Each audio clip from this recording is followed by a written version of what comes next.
Hello and welcome. This is House of Slaughter, issue 14. This is the third story arc in the book, The Butcher's Return. It's all about Jace Boucher. And, yeah, it's a comic book. I liked it, but I didn't like it at the same time. We start off, and dude is following up on his lead he got from the crazy crow lady last issue and going to the Messiah Bar. Whereupon he goes in, and there's basically a big party going, and he's meeting with I just totally blanked on her name. I guess it doesn't really matter, but it's his old buddy from the House of Butcher, the same old buddy who just recruited one of his kids and took that kid in and brainwashed him and all that jazz, like they do to all the kids that they kidnap and brainwash. Yeah, none of these people are good people. They may be doing something that seems to be like necessary, fighting evil, stopping monsters and all that. But their methodologies, like how they do it, pretty messed up when you stop and think about it. So they have what seems like a happy reunion. They get off into like a private room, start talking, and this is where stuff really starts to get heavy because he's like, "Look, I want to talk about my kids. I want my kid back." She's like, "Yeah. Well, what about this? How you left me behind? How you abandoned me? How you let me, stay where I was so that I would burn to death?" We get some real heavy relationship stuff. The art in this book is basically, I'm just going to call it like serviceable. It's okay. It's not looking like super scary or whatever. And I give these series, House of Slaughter, Something's Killing the Children, a lot of flack for not a lot happening.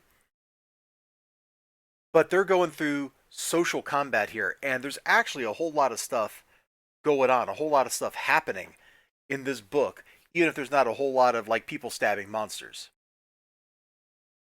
They're jockeying for position. She's playing basically for time. There's something coming. He doesn't know it's coming. She knows it's coming. He thinks he's the spider and she's the fly. She thinks she's the spider, he's the fly. It's two predators, two hunters going after each other in a situation where just stabbing each other is not the appropriate first step. Although I'm not going to talk about well, you might have just seen it as I was flipping there, but I'm not going to talk about like what happens next. But I will talk about this one panel because all those people down there partying in the bar, yeah, they're white masks. Poor Jace here is not even. He's not doing so well.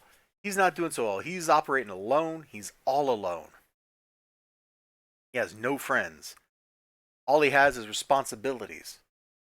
And are those responsibilities going to be enough to drive him to survive, to drive him to do things he needs to do in the face of what's going on?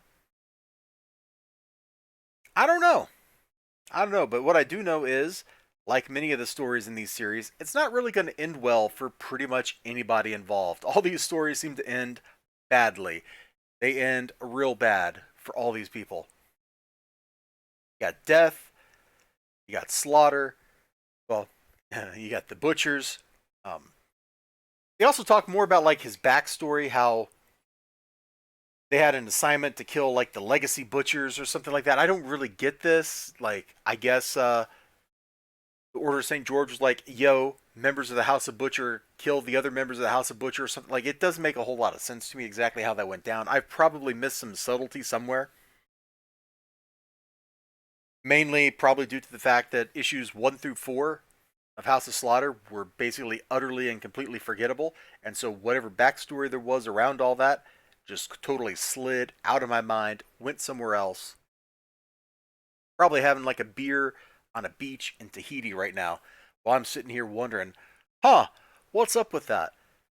But we get like more backstory there. We understand their relationship better, how they grew up together, how they got to where they are together, how things went down, how he thought things were in a particular way, how things may not have been what he thought, that kind of stuff. And the stakes are raised and danger happens. I mean, it's pretty standard. Like, this is how you're supposed to tell a story. Things get jacked up and crazier, and then you resolve them. and we're totally following that. This arc has been more interesting. I've liked dealing with his like PTSD and stuff. Not a whole lot of that here in this particular issue, but there's a whole lot of him dealing with the consequences of his past actions, and that's been kind of fun. All right, you all take care of yourselves. You have a great one. Remember, like, comment, subscribe. I'm enjoying this arc. That's all I can say. Bye bye.